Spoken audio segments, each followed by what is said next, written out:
Michael Myers definitely has big dick serial killer energy. That he does. You know, has little dick serial killer energy. It's Chucky. Yes, Chucky. Chucky has little man syndrome to the max. Yeah, he does.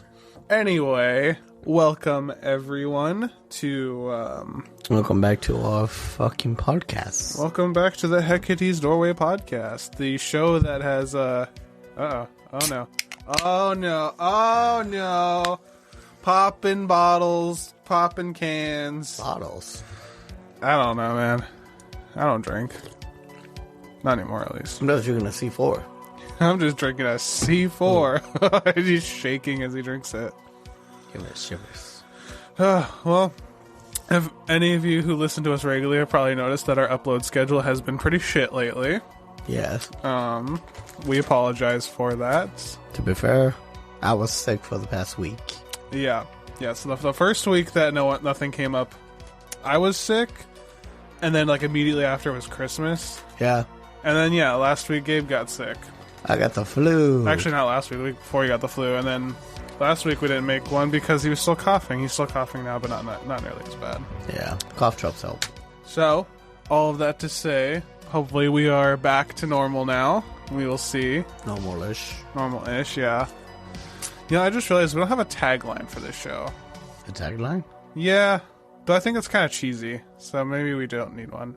Have you ever heard those ones where they're like, welcome to blah, blah, blah, the show where fellatio happens every day or some shit like that? Yeah. No. I don't know. It feels kind of cheesy at the same time, so maybe we really don't need one. I don't think that's really for us, though. No, because this show is too many things. Yeah, we can't really say it. But you know what? That's how I like it. That's how we all like it. And nice and raw. Nice and raw.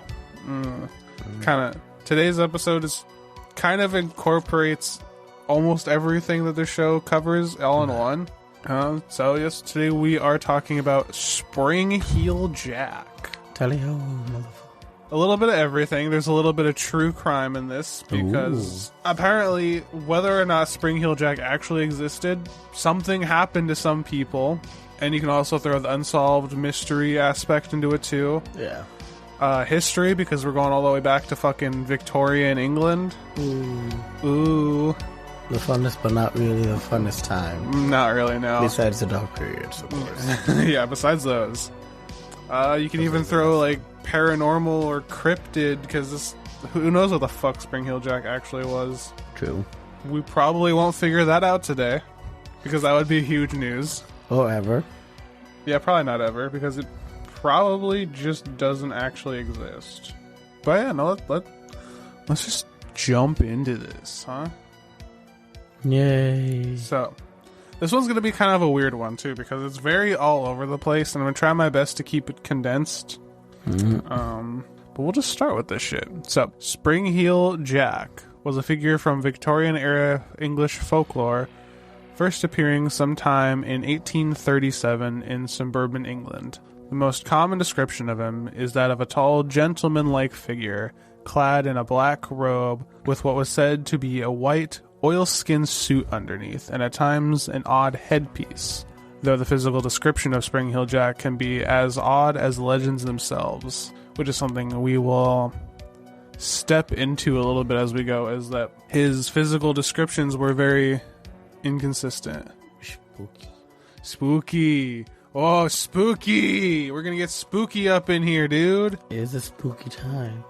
Oh yeah, it's like all dark and rainy and shit outside. Yeah, but that's living in Washington. That's why it's like the only thing that keeps me here. Yep. The legend of Spring Heel Jack can possibly be traced back to another legend that happened years prior to the first official sighting of Jack, the Hammersmith Ghost. In the winter of 1803, reports of people being attacked by a ghostly apparition in the area of Hammersmith began. Some described the ghost to be covered in a white death shroud, and others described it to be wearing the skin of an animal. Just like clad in like a fucking cow skin or something. It's a skinwalker. Possibly. But why is it walking around in a fucking death shroud? And did it have eye holes? That's what I want to know. Did they have eye holes? Trying to go trick-or-treating? Ooh, I'm a ghost. Let me touch between your legs. No. Come on, let me touch. No. Let me touch. Ooh, I'm a ghost. Ooh. Let me get the iron rods. Just iron rods and crack his skull. As these reports began to circulate, a panic began to spread, and many men decided to go and hunt for this ghost in the dark Hammersmith Street. What were they carrying to try and hurt the ghost? Guns.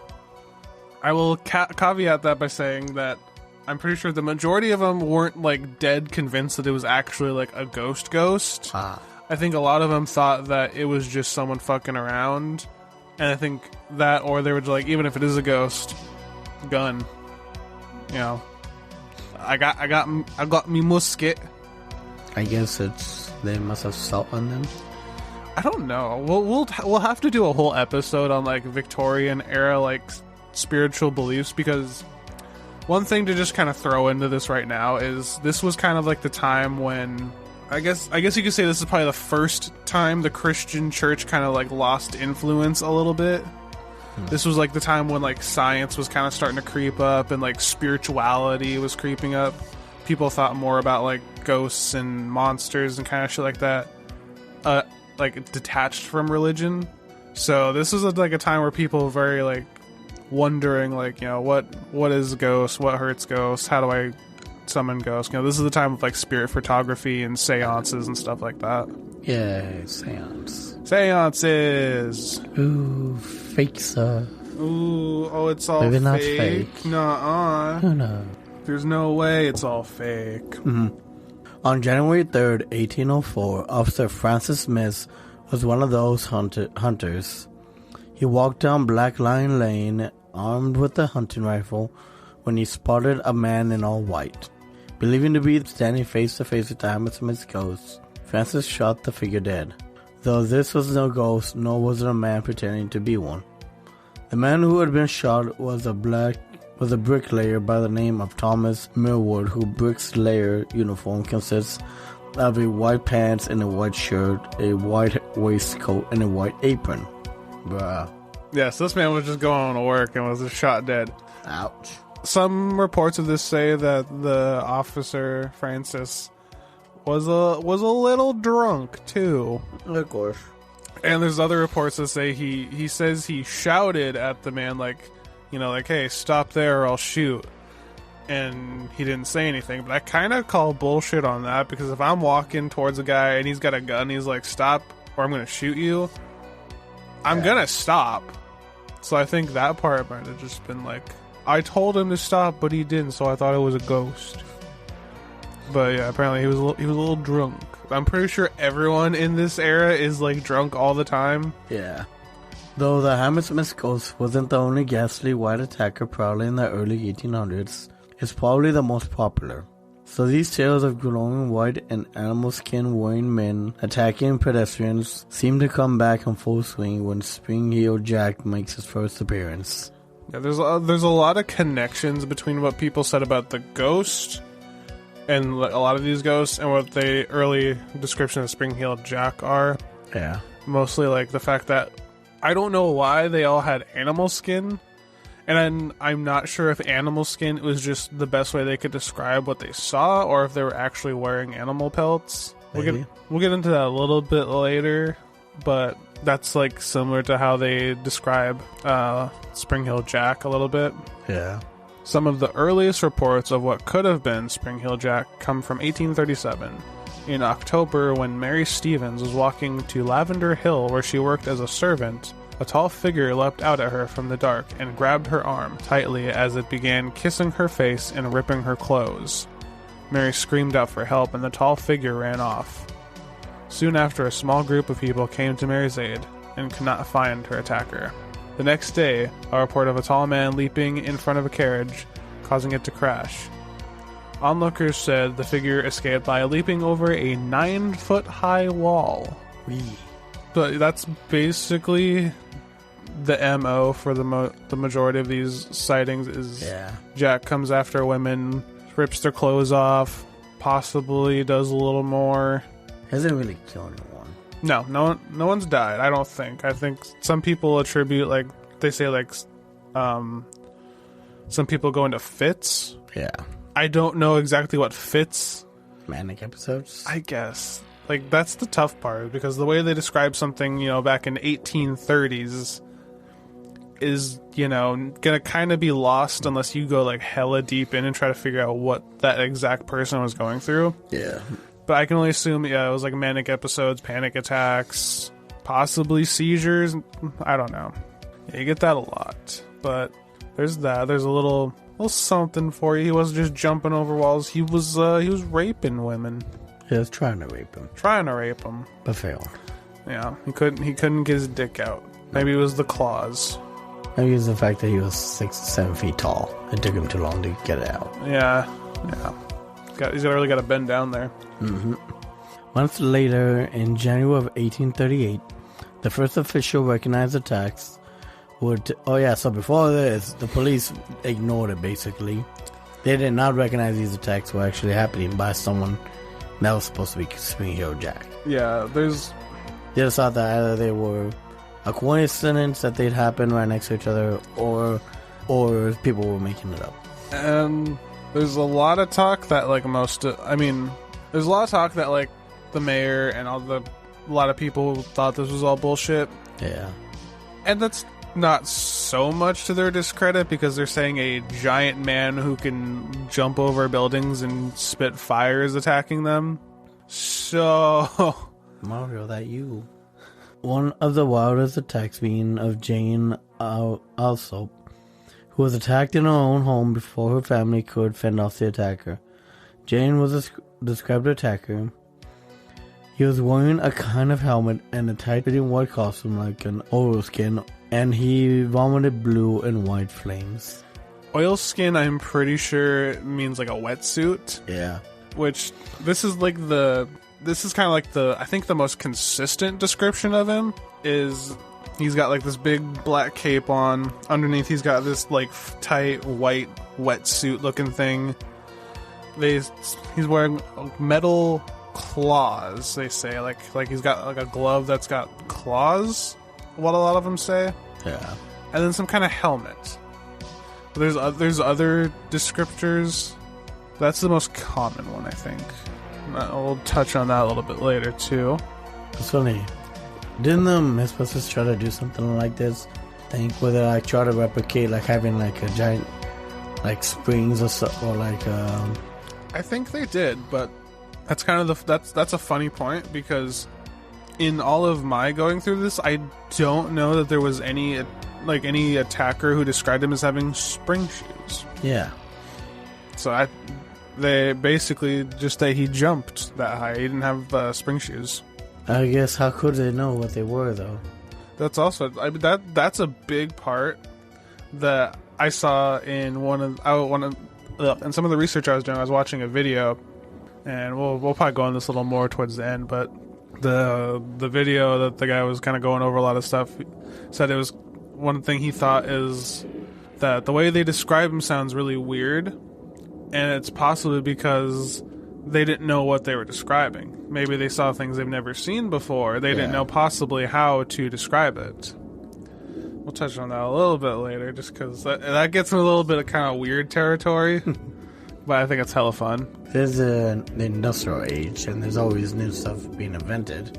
Yeah, this is the beginning of the industrial age. This is and this also goes into one of the theories too. But this is like right at the beginning when things started to become mass produced, and this is basically the birth of the middle class. Before this, middle class didn't exist. Yeah. This is like when people who weren't rich could have things that rich people had that normally they could never have. Like apparently things like, clothes that weren't rags, wallpaper, furniture, nice houses. This was all stuff that they could have now. Yeah. Which goes a little bit into one of the theories. Actually, two of the theories. On the 9th of January, the Lord Mayor of London. It's a weird title, but... Lord Mayor. I'm not just a mayor. Lord Mayor. Of all mayors. Lord John Mayer. John Mayer. He is everywhere. He is. He's immortal, apparently. Lord Mayor of London held a conference to read an anonymous letter sent him days prior. He waited a few days to read it because he wanted to see if anything else came forth. I don't think anything else did. The letter said, quote, "It appears that some individuals of, as the writer believes, the highest ranks of life, have laid a wager with a mischievous and foolhardy companion, that he durst not take upon himself the task of visiting many of the villages near London in 3 different disguises, a ghost, a bear, and a devil. And moreover, that he will not enter a gentleman's gardens for the purpose of alarming the inmates of the house." Interesting. For not alarming the inmates of the house. The wager has, however, been accepted, and the unmanly villain has succeeded in depriving 7 ladies of their senses, 2 of whom are not likely to recover, but to become burdens to their families. Ooh. At one house, the man rang the bell, and on the servant coming to open the door, this worse than brute stood in no less dreadful figure than a spectre clad most perfectly. The consequence was that the poor girl immediately swooned. I don't think it was that kind of swoon. And has never from that moment been in her senses. The affair has now been going on for some time, and, strange to say, the papers are still silent on the subject. The writer has reason to believe that they have the whole history at their finger ends, but, through interested motives, are induced to remain silent. End quote. God, that was a mouthful. They wrote interestingly back then. Yeah. But to, I guess, paraphrase that, this is an anonymous person from a village writing in that they believe not that a monster or a ghost, but that some aristocrats are dressing up, coming down to the village, and just terrorizing people. And this is where we get that that whole bear dressed up as a bear, so in animal skins as a ghost, so enveloped in white, quote unquote, or wearing a death shroud, or a gentleman, as they often depict Jack. I think it's because of I guess wearing a cape was gentlemanly back then, and we'll go into it later towards the end too, but that actually kind of wraps into one of the theories. When I was going into this, there were very mixed, I don't want to say reviews, but mixed ideas of how this was. Some people say that when the mayor read this out, he read it in a mocking tone, as if he's like, "Oh, look at this! Look at these fucking people out in the sticks thinking that some rich people are scaring them." But then other people say, "No, that wasn't what happened." Obviously, we'll never know because no one was fucking there, and you can't write down someone's tone. Contract.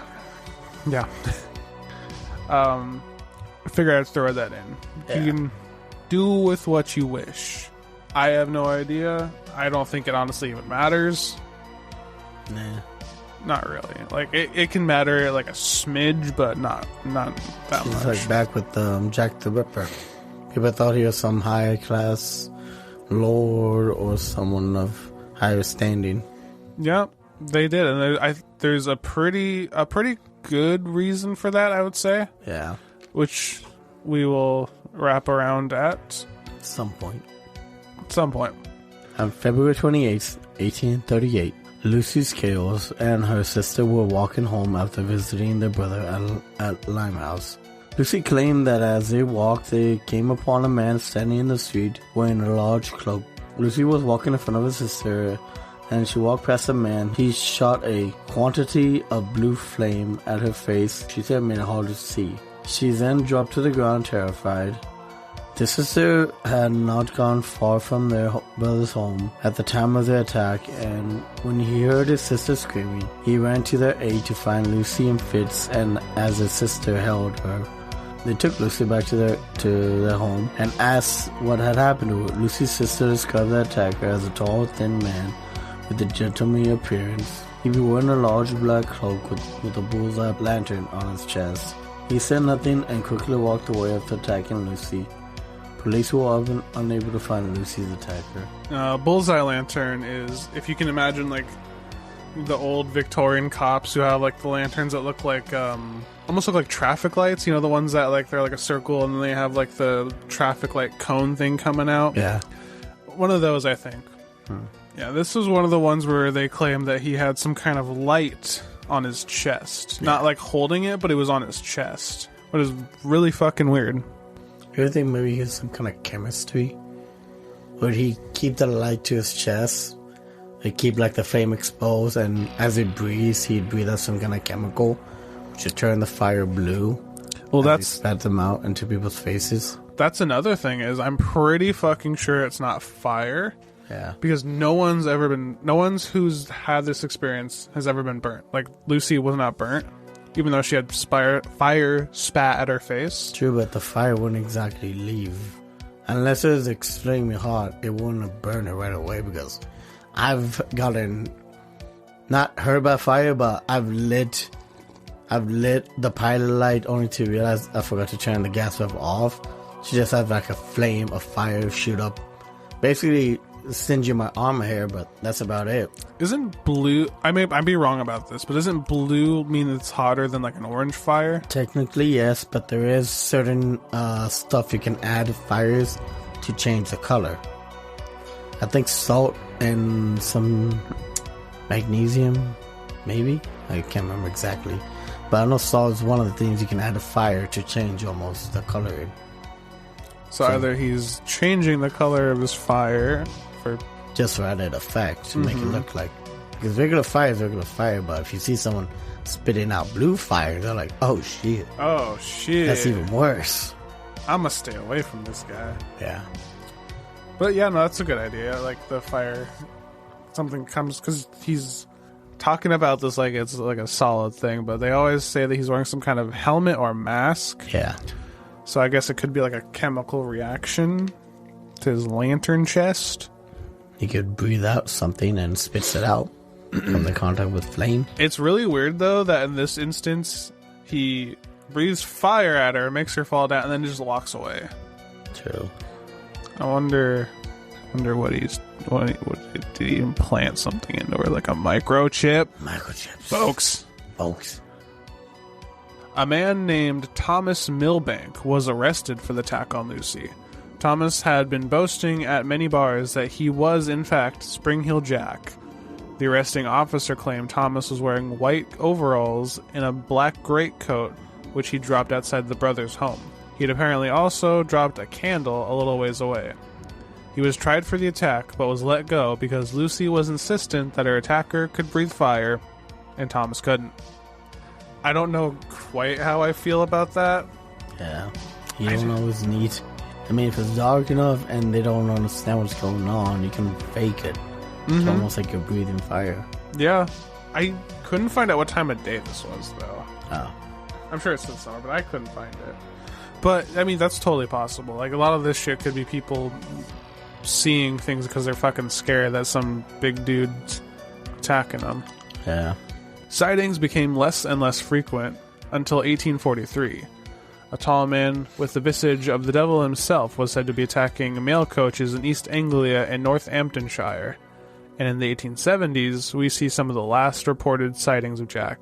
In November of 1972, the News of the World reported that, quote, Peckham was in a state of commotion owing to what is known as the Peckham Ghost, end quote. In the spring of 1873, reports of Spring Heel Jack come out of Sheffield. These last patch of sightings seemed to become less of a violent attacker as they were in the beginning and more of that of a cryptid sighting.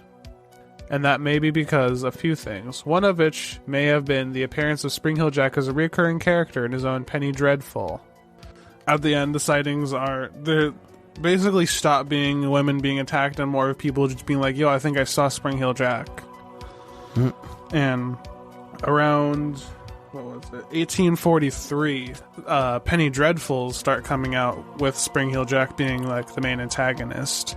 And I think that kind of both took away some of the fear of Spring Heel Jack, because now you're seeing him as like a fictional character, as well as making more people think they saw him, because now they're like looking at this. Yeah.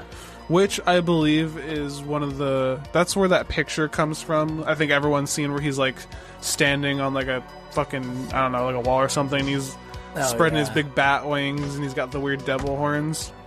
That's where that comes from. That's never been like a witness description. That's just a artist rendition. But now, that's basically the end of the tale, I guess. Guess, not guessed. So, with that, let's get into the theories. Ooh, spooky theories. So, in no particular order, there are a couple different theories. Yeah.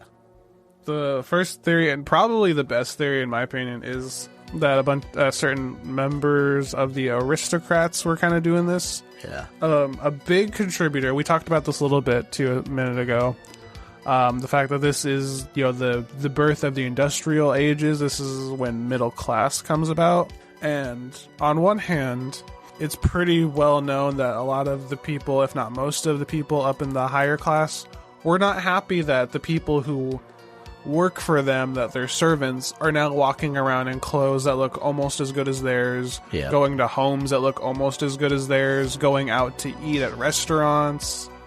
They're basically they're not going home to their terrible shacks and eating rat butt soup. I'll say, dear William, these servants nowadays haven't too good. Exactly that. Yeah. No, they were not happy about that at all. They were like, this isn't right. And to add to that, there was apparently a gang of aristocrats who called themselves the Mohawks after the native Mohawk tribe in America. Yeah. Don't know how I feel about that. It's kind of not really great, but whatever. But this aristocrat gang would go around and they would this gang would go around, they would hassle people, they'd attack women. They were just a bunch of dicks. So, kind of put that and the whole aristocrats being pissed off theory. Yeah. And that's, yeah. And then another thing that kind of tailors onto that is a lot of people say that it could just have been a mix of paranoia, I guess, mixed with just the ever-changing world. The world, this is basically the start of everything changing so fast. If any of you are around our age or even a little older, we're in our late 20s. Almost in our 30s. Yeah. I remember specifically the day that I would always bring my CD player to school. Yeah. I got on the bus, listen to my CD player. I remember the one day I got on and it's everyone had iPods. I'm like, bro, what the fuck is this? It's an iPod. And then we all had flip phones. Yep. And then towards the end of high school, smartphones. Yeah. So this is the beginning of everything just kind of faster and faster. New things are coming out more and more. So there's a little bit of something like that, possibly. Just it's a really weird theory. It's almost weirder than anything paranormal. Just that the fear and the change in everyone almost manifests into this. It's really weird. It's really hard to explain, but I thought I would just throw it in there because it kind of ties in with the aristocrat thing. Okay. That's a good one. Obviously, the next one, again, in no particular order, is that maybe this was something paranormal. Maybe this was a ghost. Maybe this was a demon, a cryptid. Probably not, because I don't know what, doesn't really make any sense, but it's one of the theories. But I'll say this is the last theory. This is the best one. Ooh, okay. Aliens. Aliens. So, let me explain myself here. Please do. I want to know how aliens come into this. Let's see. Let's take the description of Jack again. So we got this guy who's 8-9 feet tall. He's wearing some... Remember, this is what these people could describe. He's wearing this tight, white, wetsuit. This, shiny suit. He's not wearing gauntlets, because these people knew what gauntlets were. They still knew what armor was. Yeah. He's wearing gauntlets. He was wearing metal gloves with claws. Ninjas. He was wearing his big black cloak. Not just that lastly we talked about, many people described him as having some kind of light on his chest. Yeah. Not that he was holding it, but it was on his chest. And that he had some kind of weird helmet and his eyes glowed red. I don't know what that sounds like, if not some kind of weird ass alien spacesuit. Could be. Very well could be. No, I'm not putting all my fucking chips in this, being like it's definitely an alien. They have the force. That's how they can jump so high. This is Lord. But maybe that's what the blue flame is. Maybe it's not a blue flame. Maybe it's some kind of gas. Ooh. And he's like, knocking them out, so he can be like, "Yo, what are these? What's down here? What's in here? What kind of planet am I on? We don't ask for permission on my planet. Consent is a myth. Because I'm a bad guy. Because I'm a bad guy. I don't ask for permission." But okay, that's the last theory. It's pretty stupid, but it's just like, it's still pretty funny. Obviously, no one knows. I mean, at the end of the day, this was probably nothing more than someone getting attacked, saying that they were attacked by some scary-looking thing, and that just getting into all the people's heads who know this person. Because people are being attacked all the time in this era. Like, Jack the Ripper stands out because of how violent he was, but he wasn't an exception. Like, this was happening all the time. Just not, like violent murder, but people were being attacked, especially women. Everyone was being attacked. Yeah, like police forces weren't even really a thing up until like towards the end of this. It was still at that stage where you would just like be like, all right, this is our town. I assign you as a constable. Yeah. So there wasn't like actual police forces. They weren't all getting to. It was just people who were like, all right, I'm patrolling the streets tonight. Yeah. So you could probably get away with a lot more. So this was probably just someone attacking people and myths spreading around and people just being scared out of their shit and saying crazy things. Yeah. So sorry to debunk it again. I feel like that's all we're probably going to do on the show anymore is just debunk. It's kind of fun. But, I mean, who knows? Maybe it was a fucking alien. People are just saying he was just a copycat of Jack the Ripper. Well, Jack the Ripper came after. Really? Jack the Ripper was 1880s. Oh, that's right. Mm-hmm. I always heard people say this before. Mm-mm. Weird. Yeah, I think 1888, I think, was the first murder, if I remember right. Probably. Well, I can't say this on a podcast that claims to be a crime podcast and not be right, so let me look it up real quick. It would be sad if it were. I'm almost 100% sure I got that one, though. Let's see. Yep, 1888. I bet it's just because they're both named Jack. Yeah. Which I think is just because it's like a common, like, just a common ass name. But it's weird because I could have sworn a lot of people kept saying that Jack the Ripper, or no, Spring Hill Jack was a copycat of Jack the Ripper. It's just weird. It's probably because a lot of people don't know what they're talking about. True. They probably don't know that Spring Hill Jack started in the 40s, 1840s. Yeah. I don't know. So I'm pretty sure I've also seen that on TV. Well, to be fair, though, a lot of stuff is made up. A lot of stuff is made up on TV. A lot of people get to say things that maybe they didn't do enough research on. True. I mean, I'll be honest here. I didn't do a ton of research into this. I did a good amount. Like, I didn't just like look at one thing and be like, bam, here we go. But I didn't scour the internet for like a week. Yeah. To say that I did, a decent amount of research and I got this. So yeah. A lot of people do a lot less than that and think that they know what they're talking about. Yay. But I think that's where we're going to cut it. At least for Spring Hill Jack. Yeah. So, again, sorry about the weird upload schedule. We're going to try to make sure this goes back to normal. Yeah. It's just already hard enough because we work normal jobs and we don't always have days off. Yeah. But we're going to try to go back to normal. I have a few different ideas. Since we're putting true crime kind of like not as like our main thing anymore, I thought it'd be kind of fun to start talking about like mythology shit too, just a little bit, just sprinkle it in there. I have, like I kind of brought up, Jack the Ripper. That's going to be a big one. I kind of wanted to go into like the spiritual beliefs of Victorian era London and England, because that's when things get weird. Yeah. Like, that's the birth of seances and spirit photography and all this kind of stuff where people thought about more than just Christianity. Yeah. So it's a fun time. So yeah, I got kind of that in the works. And Then we can do the Memphis 3. oh god, Or not, because that'll piss us off. I want to talk about it, but that's going to be a big episode. Yeah. Probably sometime maybe this year.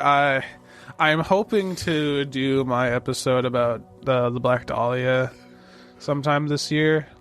Hopefully. We'll see. We'll see. Definitely not going to do an episode on Casey Anthony. Ew. I've decided, no. Yeah. We're just not gonna. Yeah. Though if you live in the Florida area and you want to find her and run her over in Minecraft...